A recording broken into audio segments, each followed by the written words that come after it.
Pozdrav svima ljudi, dobrodošli u moj novi video. Kako ste mi danas? Danas donosimo nekoliko sjajnih vijesti kada su u pitanju BiH reprezentativci i BiH fudbaleri koji igraju širom Evrope. Govorit ćemo o odličnim partijama Arijana Malića, Belmina Beganovića, Amara Dedića i mladog Leona Čataka koji je zaigrao za Freiburgov prvi tim. A osvrnut ćemo se i na novu transfer priču koja uključuje Edina Džeku i Ermedina Demirovića. Krenimo redom. Sturm Graz bez većih problema izborio je plasman u 16. finala Kupa Austrije nakon što je u gostima savladao Seekirchen rezultatom 3:0, znači nekih niželigaša. Uglavnom, posebno raduje činjenica da su veoma važnu ulogu u ovoj pobjedi imali mladi reprezentativac Bosne i Hercegovine Arijan Malić, ali i Belmin Beganović, talentovani fudbaler koji trenutno nastupa za mladu selekciju Austrije. Obojica su susret počeli od prve minute i odigrali veoma kvalitetnu utakmicu. Sturm je poveo u 40. minutu golom Sidla, a već početkom drugog poluvremena Beganović je pokazao kvalitet. U 49. minuti upisao je odličnu asistenciju za Fossova koji je pogodio za 2:0 i praktično riješio pitanje pobjednika. Konačnih 3:0 postavio je Vlodarčuk u 86. minuti, a ovog puta asistencije upisao Arijan Malić koji je još jednom pokazao koliko napreduje iz utakmice u utakmicu. Pred Šturmom je sada mnogo veći izazov. Utorak ih očekuje revanš drugog pretkola kvalifikacija za Ligu prvaka protiv škotskog Herca. Prvi susret u Austriji završen je uvjerljivom pobjedom Šturma od čak 4:0, pa se može reći da imaju jednu nogu u narednoj fazi takmičenja. Naravno, očekujemo da će Arijan Malić dobiti priliku i nastaviti sa dobrim igrama, kao što očekujemo da će i Belmin Beganović nastaviti da se razvija iz dana u dan i ako Bog da postane reprezentativac Bosne i Hercegovine. Prelazimo sada na jednu veoma zanimljivu priču, ljudi moji, a tiče se ponovo Ermedina Demirovića, njegovog transfera i Edina Džeke koji je uključen u cijelu tu priču. Ermedin Demirović, iako smo ga svi mi prozivali kako je loš napadač, mislim ja nisam, ali ljudi iz Bosne i Hercegovine, navijači, mislim neki pojedini. Ermedin Demirović je najtraženiji napadač ovog ljeta. Prema informacijama koje dolaze iz Turske, Fenerbahče ozbiljno razmatra njegov dolazak. Ono što posebno raduje jeste činjenica da čelnici turskog velikana navodno razgovaraju i sa Edinom Džekom koji je ostavio ogroman trag u Fenerbahčeu. Bio je kapiten, odigrao je 2 sezone, 3 mislim, tako da Džeko je legenda naravno i svugdje gdje god je igrao osim u Fiorentini jer nije dobio pravu priliku. Trener znači koji koš poništava i sve Bosance i Hercegovce, ne znam zašto, ali uglavnom u Feneru i u svakom klubu dosad je Edin ostavio veliki trag. Džeko je prema navodima koji javljaju turski mediji dao velike preporuke za Ermedina Demirovića, naglasivši njegove kvalitete, profesionalizam i karakter. Nakon tih razgovora Fenerbahče je spreman izdvojiti 20 milijuna eura kako bi doveo napadača Stuttgarta. Međutim, turski klub nije jedini zainteresovani. Već duže vrijeme Demirovića prate Juventus i Leeds United, pa će biti zanimljivo vidjeti gdje će BiH reprezentativac nastaviti karijeru. Što se tiče Fenerbahča, kakva je to opcija za Demirovića, nisam baš siguran. Može da bude dobro, može da Demirović tu proradi, da dobije taj golgeterski instinkt, jer turska liga nije toliko zahtjevna. Ne znam ljudi, stvarno, vidjet ćemo šta će biti s Demirovića.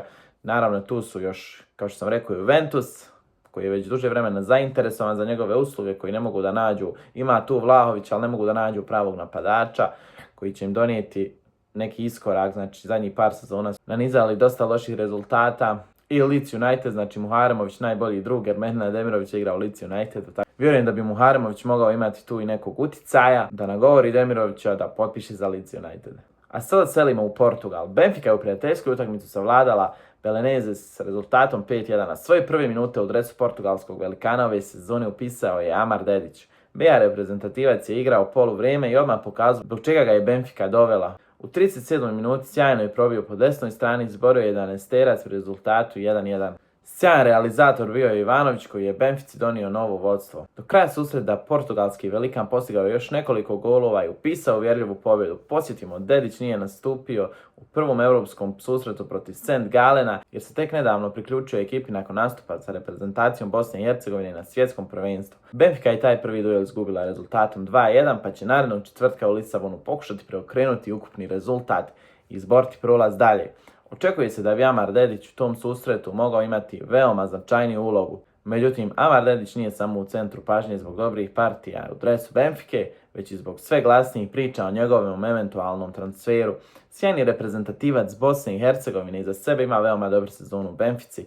Redovno je dobijao priliku kod Mourinha, a svojim igrama privukao je pažnju brojnih europskih velikana. U jednom trenutku ozbiljno se povezivao s Manchester Unitedom, pa su mnogi vjerovali da je transfer na Old Trafford veoma blizu, ipak do dogovora nije došlo, a interes engleskog velikana se u međuvremenu ohladio. Ipak to ne znači naravno da zainteresovanih nedostaje, već duže vrijeme nalazi se na radaru Fenerbahčea koji ga vidi kao idealno rješenje za desnu stranu odbrane. Turski velikan do sada nije mogao napraviti pravi potez jer je čekao rasplet situacije oko njihovog desnog beka Nelsona Semeda, ali prema posljednjim informacijama Semedo je veoma blizu odlaska u saudijski Al Šavav koji za njegov transfer ponudio 6 milijuna eura. Ukoliko taj posao bude završen, Fenerbahče će gotovo sigurno krenuti po Amara Dedića, tako da mogli bi u sljedećoj sezoni gledati dva naša igrača u Fenerbahčeu, Demirovića i Dedića. Procijenjena vrijednost BiH reprezentativca iznosi oko 20 milijuna eura, ali se vjeruje da Benfica neće ni razmatrati ponude ispod te cifre. Sigurno. Naprotiv, portugalski velikan mogao bi tražiti znatno veće obeštećenje, svjestan da Dedić ima tek 23 godine i da njegova vrijednost sezone u sezonu raste. Pred Amarom je zato veoma zanimljivo ljeto. Ostaje da vidimo hoće li ostati u Benfici i nastaviti graditi status jednog od ključnih igrača ili će nastaviti karijeru u nekom od evropskih velikana koji pomno prate njegove nastupe. Ne sumnjamo, znači Dedić je stvarno izvrstan desni bek, čovjek koji ima dobar dribling, koji može proći, brz je jako, tako da ne sumnjamo da bi Dedić trebao napraviti veliku karijeru. Fenerbahče, da li bi sad bio nazadovanje ili napredovanje u karijeri, ne znam, pišite u komentarima šta vi mislite. Na kraju donosimo priču o jednom velikom talentu BiH korijena. Freiburg je u prijateljskoj utakmici savladao Derby County rezultatom 3:1. Susret se igrao 2 puta po 60 minuta. Priliku u drugom dijelu dobio je mladi napadač Leon Čatak. Ovaj momak rođen je 12. jula 2005. godine i oduševio je sve prisutnim pogodkom. U samoj završnici odlučio se na udarac sa više od 30 metara i fantastično lobovao golmana derbija za konačnih 3:1. Gol je odmah privukao veliku pažnju navijača Freiburga. Leon je rođen u Njemačkoj, ali posjeduje i pasoš Bosne i Hercegovine, što znači da postoji mogućnost da jednog dana obuče dres Zmajeva. Do sada je nastupao za selekcije do 18 godina Njemačke, za koje je odigrao 6 utakmica i postigao 1 pogodak. Član je Freiburga još od 2016. godine, znači već 10 godina, a prošle sezone nastupao je za drugi tim ovog Bundesligaša. Na 25 utakmica postigao je 9 golova, što je veoma dobar učinak za mladog napadača koji tek gradi seniorsku karijeru. Leon ima tek 21 godinu i jasno je da je pred njim veliki prostor za napredak. Ukoliko nastavi ovako vrijedno raditi i koristiti svaku priliku koju dobije, nema sumnje da bi uskoro mogao dobiti šansu u prvom timu Freiburga, ali i privući pažnju stručnog štaba Bosne i Hercegovine. Sve u svemu iza naših fudbalera je veoma uspješan dan. Arjan Malić i Belmin Beganović upisali su asistencije i odveli Šturm u narednu fazu. Ervedin Demirović i dalje je među, naravno poslije Alajbegovića, najtraženijim reprezentativcima Bosne i Hercegovine i kao što sam rekao, Džeko je uključen u taj transfer. Šta vi mislite o transferu Demirovića u Fenerbahče? Da li je to dobro za napadača ili loše? Ako vam se ljudi svidio video, pretplatite se na kanal, lajkajte ga, komentarišite dole šta mislite o današnjim temama, a mi se vidimo vrlo uskoro. Znači svaki dan izlaze 2 ili 3 klipa, jako se puno trudim, tako da pretplatite se na kanal u znak podrške. Hvala svima i čao!